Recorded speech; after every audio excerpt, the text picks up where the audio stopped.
না, আমার আমার পাঁচ বলতে লাভ নাই। আমি কি আল্লাহ নেই? তো আমার কাছে মাফ চাবেন কেন?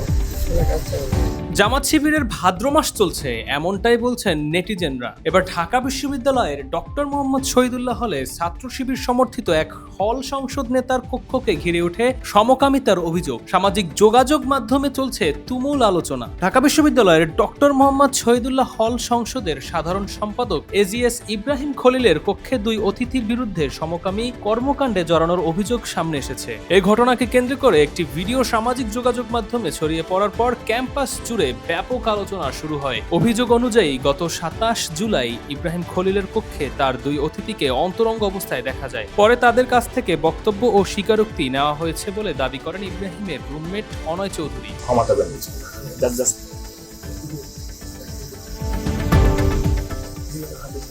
হবে না? না, আমার আমার পাঁচ বলতে লাভ নাই। আমি কি আল্লাহ নেই? তো আমার কাছে মাফ চাবেন কেন?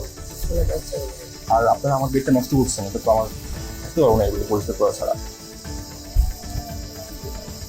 ঠিক আছে, 2 মিনিটের মধ্যে বের হয়ে যান। 2 মিনিট তো হয়ে গেছে না? জাস্ট এক্ষুনি বের হবে।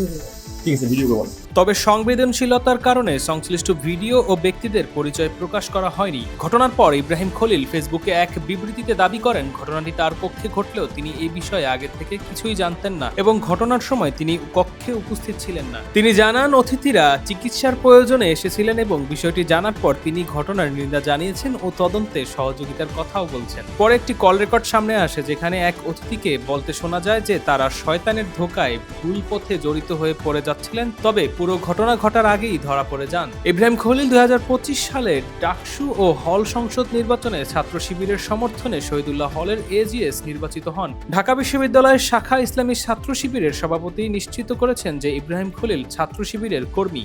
ঘটনার পর শহীদুল্লাহ হল প্রশাসন তার আবাসিক সিট সাময়িকভাবে বাতিল করেছে এবং তদন্ত শেষে পরবর্তী সিদ্ধান্ত নেওয়ার কথা জানিয়েছে। একই সঙ্গে সংসদ এজিএস ও তার রুমমেটের বক্তব্য শুনে প্রয়োজনীয় ব্যবস্থা নেওয়ার কথা বলছে। এদিকে শনিবার রাতেই হলের একদল শিক্ষার্থী বিক্ষোভ মিছিল করে ঘটনার সামাজিক যোগাযোগ মাধ্যমেও সে বিষয়টি নিয়ে ব্যাপক বিতর্ক চলছে। তবে তদন্ত শেষ না হওয়া পর্যন্ত অভিযুক্তদের চূড়ান্ত সত্যতা সম্পর্কে নিশ্চিত সিদ্ধান্তে পৌঁছানো সম্ভব নয়। Sabbir Ahmed, desk report, lens 24।